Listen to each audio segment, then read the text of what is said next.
বুঝলে শশীকান্ত, আগে তোমার যে প্রবলেম হয়েছে আমার মনে হয় সেটা অজয়ই সলভ করতে পারবে।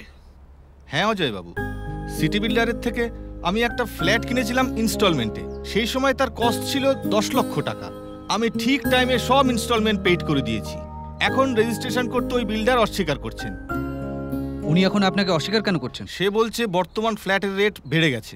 আমি আরো 5 লক্ষ টাকা দেবো বলে রাজি হয়েছি, তবুও সে কিছুতেই রাজি হচ্ছে না। মেঘা বলল পুলিশ কমিশনারের দ্বারা লিগ্যাল প্রসিডিং করার জন্য। আপনি তো ওই ডিপার্টমেন্টেরই লোক, আমাকে একটু সাহায্য করুন না।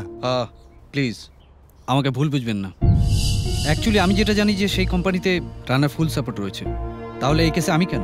কমিশনার চাইলেও কিছু করতে পারবে না। বরং আমি আপনাকে সাজেস্ট করছি যে আপনি ওনাকে রিকোয়েস্ট করুন। উনি আপনাকে যা বলছেন তেমনটাই সেটেল করুন। মুন্না, এই মুন্না। হ্যাঁ হ্যাঁ ম্যাডাম। কি ব্যাপার, এত করে ডাকলেও শোনো না? না এই যে কি না না যে বহুত ভাও খাচ্ছ না? কি হয়েছে রে মা, কেন এত চিৎকার করছিস? না ড্যাডি, তোমরা যে বিল্ডার অফিসে যাবে না, তাই আমি মুন্নাকে ডাকছিলাম।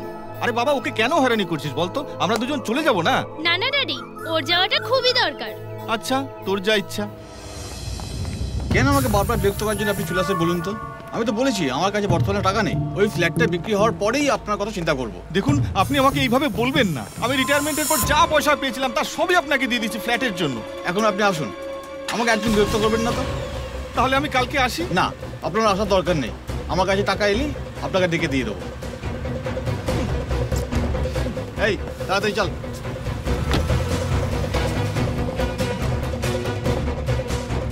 আগে চলুন এবার যাই। সব শুনলে তো? সত্যম শিবম সুন্দরম, সত্যম শিবম সুন্দরম। না, এই না। এই দিলীপ। হ্যাঁ ভাই। ঘরটা তোর পছন্দ হয়েছে? হ্যাঁ ভাই, আমার পছন্দ হয়েছে। পূর্ণা ভাই, মাপ তো।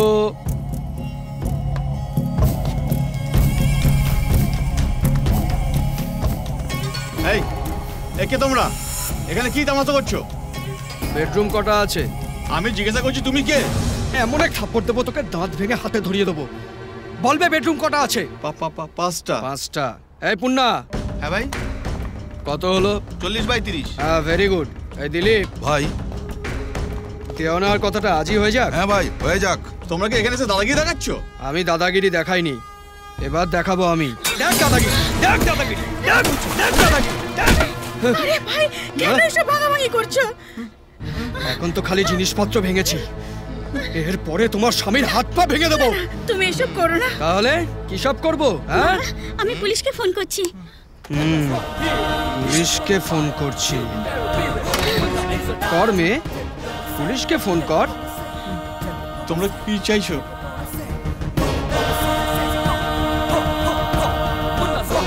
শশীবাবুর সাথে তুই বেইমানি করেছিস, চুপচাপ তার সব টাকা ফিরিয়ে দে, না হলে তোর পুরো ফ্যামিলিকে হসপিটালে পাঠিয়ে দেবো। তোমরা চাও আমি কালকে সকালে ওনার টাকা ফিরিয়ে দেবো? মুন্না, মুন্না, একটু দাঁড়াও। আরে বড় আশ্চর্যের কথা, যে বিল্ডারের কাছে দৌড়ে দৌড়ে আমি হয়রান হয়ে গিয়েছিলাম, সে একটা চেক পাঠিয়েছে। সুদ আসল সব হিসাব করে তার লোকের হাতে পাঠিয়ে দিয়েছে। যাই হোক, আপনি আপনার টাকা বুঝে পেলেন, সেটাই যথেষ্ট। হ্যাঁ মুন্না, আমরা এবার বাড়ি যাচ্ছি, পরে দেখাবে। হ্যাঁ আসি বাবা। হ্যাঁ চলো। ভাই, ও আমাদের কথা শুনছে না, বললে খালি দাদাগিরি দেখাচ্ছে। ও কি নিজেকে ভেবেছে ডন? যশরাজ আমার নাম, কেটে টুকরো টুকরো করে দেব। যশরাজ ভাই, আমি রানাবাবুর সাথে দেখা করতে এসেছি। দাদা নেই, দিল্লি গেছে। তোমার প্রবলেম কি? ভাই, ওই মুন্না আমার ঘরে এসে আমাকে ধমক টমক দিয়েছে, আমার টিভি ভেঙে আমাকে নাজিয়াল করে ছেড়েছে। তাছাড়া ভাই, পয়সাপত্র না দিলে। রিল্যাক্স, চলো। আরে এই ছোটখাটো কাজ ভাই করেন না, ভাই বড় বড় কাজ করে থাকেন। এক পেটি আমাকে দিয়ে দাও, আমি কাজ করে দেবো। ঠিক আছে। হ্যাঁ, ওকে, ধরে না তোমার কাজ হয়ে গেল, বুঝলে? আচ্ছা, ওর নাম কি বলতো? নাম জেনে কি করবি? তুই আমার বেস্ট ফ্রেন্ড না, তোর বিষয় জানা আমার অবশ্যই দরকার। তুই যাকে ভালোবাসিস সে কোথাকার ছেলে, কোথায় থাকে, কি করে? আচ্ছা বাবা, তার নাম হলো মুন্না। আমি যেখানে থাকি ও সেই বাড়িতে থাকে। মুন্না? কোন মুন্না বলতো? আমি তো একটা মুন্নাকেই চিনি, যাকে আমি ভালোবাসি। তুই কোন মুন্নার কথা বলছিস? আরে আমি যে মুন্নার কথা বলছি না, সে 1 নম্বরের গুন্ডা, ক্রিমিনাল। এই গাড়ি থামা। কি করছিস রে? না রে, আমার সেখানে পৌঁছাতে দেরি হবে। হ্যাঁ হ্যাঁ। আবে এই মুন্না, হ্যাঁ বহুত রঙ্গ তুই দেখালি, যা করলি করলি বিল্ডারের মালের উপর হাত দিয়ে ঠিক করলি না। এবার যদি তুই বাঁচতে চাস তাহলে ওই মাল যশরাজের হাতে দিয়ে দে, না হলে এই যশরাজের আসল রূপ তুই দেখতে পাবি। এই যশরাজ, আমার উপরে দাদাগিরি?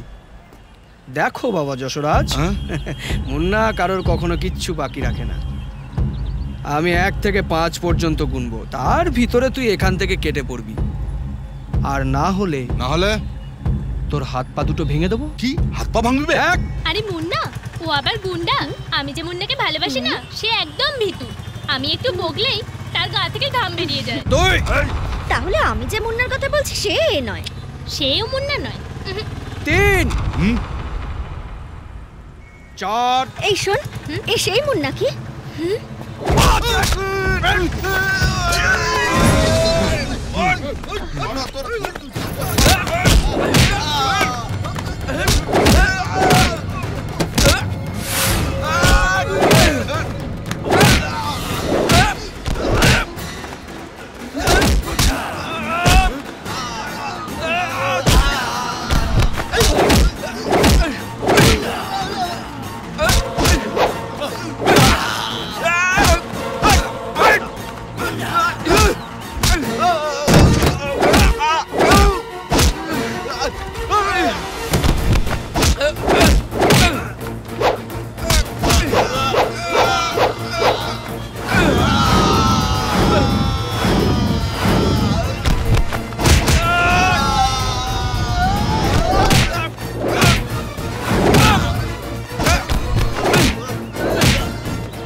যেমন ভাবছিস ও তেমন নয়, ছোটবেলায় জেলে গিয়েছিল, ও একটা ক্রিমিনাল।